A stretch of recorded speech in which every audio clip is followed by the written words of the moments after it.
Welcome to the Mirror of Islam. Decorate your mind with Islam. Uhud যুদ্ধ ইসলামের প্রারম্ভিক ইতিহাসে দ্বিতীয় সর্বাধিক গুরুত্বপূর্ণ যুদ্ধ।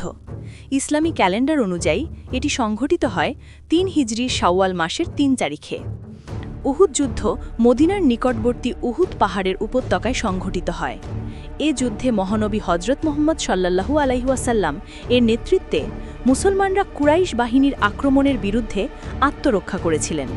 প্রথম দিকে মুসলমানরা নবী করিম সাল্লাল্লাহু আলাইহি ওয়াসাল্লাম এর নেতৃত্বে অগ্রগতি অর্জন করলেও তারা তাদের অবস্থান ত্যাগ করে অকালেই বিজয় উদযাপন করতে শুরু করায় পরাজিত হয়।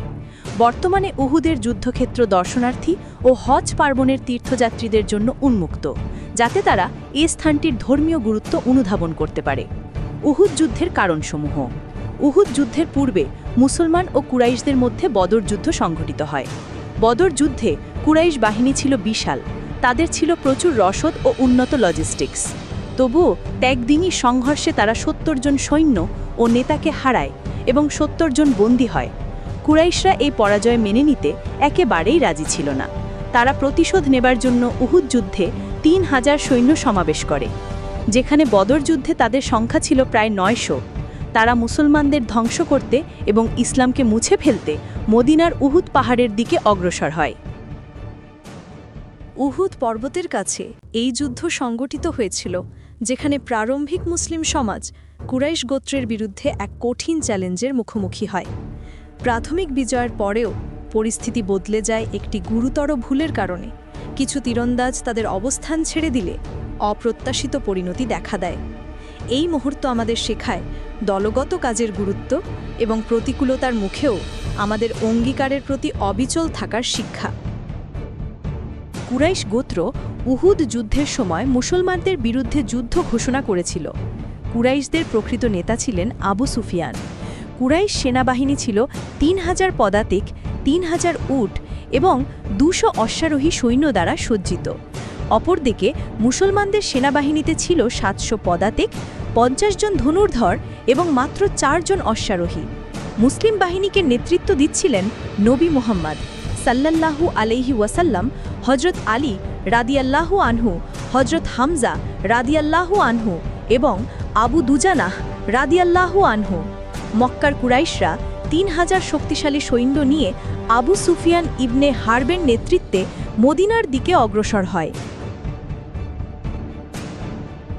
ইসলামী বাহিনী উহুদ পর্বতের কৌশলগত ও ভৌগোলিক সুবিধা থেকে ব্যাপকভাবে উপকৃত হয়েছিল। এটি মুসলমানদের জন্য একটি প্রাকৃতিক প্রতিরক্ষার কাঠামো প্রদান করেছিল। হজরত মুহাম্মদ সাল্লাল্লাহু আলাইহি ওয়াসাল্লাম ৫০ জন ধনুকধারীকে উহুদ পর্বতের উপর অবস্থান নিতে নির্দেশ দিয়েছিলেন। এর উদ্দেশ্য ছিল নিচে যুদ্ধরত মুসলমানদের পেছন দিককে সুরক্ষিত রাখা এবং শত্রুপক্ষকে পিছন থেকে আক্রমণ করতে না দেওয়া। তিনি কঠোরভাবে নির্দেশ দিয়েছিলেন যে কোনো পরিস্থিতিতেই এই তীরন্দাজরা যেন তাদের অবস্থান না ছাড়ে। ফলে যুদ্ধক্ষেত্রে মুসলিম বাহিনী ৩ স্তরের প্রতিরক্ষা ব্যবস্থা গড়ে তুলেছিল। উহুদ যুদ্ধ সংঘটিত হয়েছিল ৬২৫ খ্রিস্টাব্দের ২৩শে মার্চ শনিবার মদিনা, সৌদি আরবের উহুদ পর্বতের উপত্যকায়। মক্কান সেনারা মুসলিম বাহিনীর সম্মুখভাগে অবস্থান নেয়, যেখানে প্রধান দলে নেতৃত্ব দেন আবু সুফিয়ান। ইকরিমা ইবনে আবু জাহল বাম ও ডান দিকের বাহিনী পরিচালনা করেন। অমর ইবনে আল আস ছিলেন অশ্বারোহী বাহিনীর প্রধান এবং তিনি অশ্বারোহীদের আক্রমণ সংগঠনের দায়িত্বে ছিলেন। আবু আমিরকে প্রথম আক্রমণ শুরু করার অনুমতি দেওয়া হয়। মুসলমানদের নিক্ষিপ্ত পাথরের বৃষ্টিতে বাধাপ্রাপ্ত হয়ে আবু আমির ও তার বাহিনী মক্কান সেনাদের সারির পেছনে সরে যেতে বাধ্য হয়। মক্কার নেতা তালহা ইবনে আবি তালহা আল আবদারি মুসলমানদেরকে দ্বন্দ্বযুদ্ধে আহ্বান জানালেন।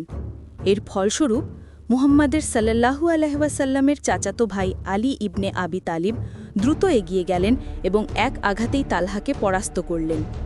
তালহা ইবনে আবি তালহা আল আবদারির পরিবার ছিল মক্কার সেনাবাহিনীর পতাকা বহনের দায়িত্বপ্রাপ্ত। তাই তালহার ভাইয়েরা এবং ছেলেরা একে একে এগিয়ে এসে মক্কার পতাকা উদ্ধার করার চেষ্টা করল এবং বীরত্বের সাথে যুদ্ধ করতে করতে সবাই শহীদ হল।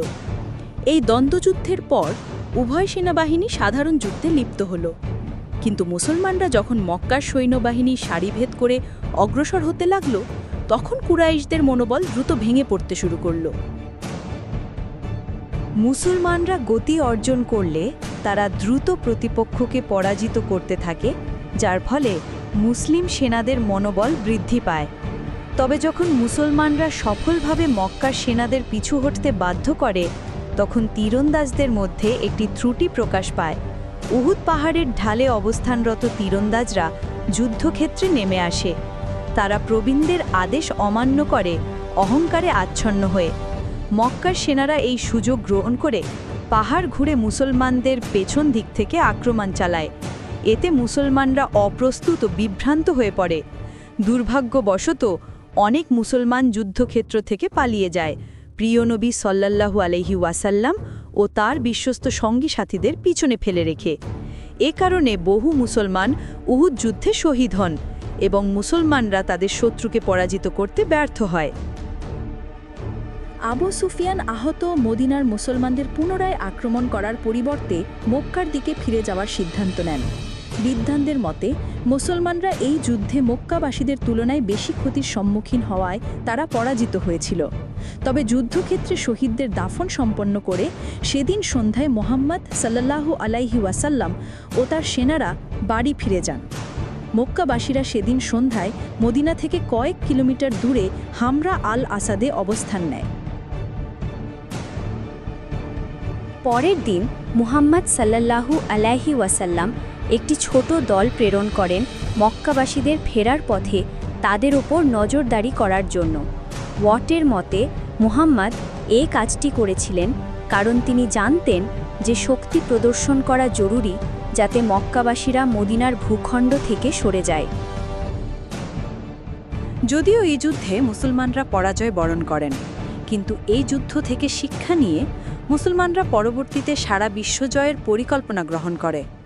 তাই উহুদ যুদ্ধ ইসলামের একটি যুগান্তকারী যুদ্ধ।